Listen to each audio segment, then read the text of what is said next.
Let's start at the new start at equality, where you want a 50-50 custody presumption to ensure equal parenting time and promote fairness, of course, when appropriate.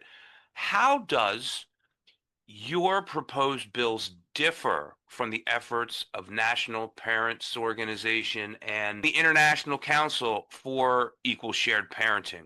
Are you doing the same thing they're doing, or do you have a different approach? I have a very different approach. In fact, I'm part of NPO. I'm on their advisory council, I believe. And so I look at this in a different way. I look at this as we're abolishing slavery. And if you think about the civil rights movement, when they abolished slavery, they didn't put that in that bill or that law that you can be president, that you can have the same voting rights as a white man or marry the opposite color. They never would have passed it. And look at this in that way is that if we're going to get 50-50 all across the board, then we need to abolish that slavery first that we're all under right now, because we're all equal. As long as you're a fit, willing, and able parent, there is no reason that you should not have 50-50. And that's what mine does. It gets you over that threshold, and then you can go back and amend all the other stuff.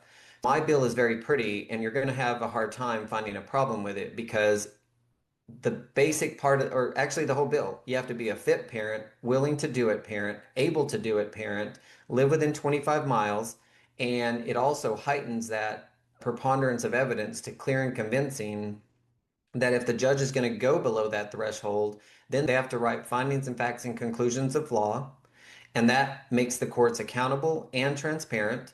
Also, they can't give one parent less or more than the other as far as possession time, because you can just say that you have 50-50 and the judge can still write, okay, you get parent A over here gets 2 nights a week.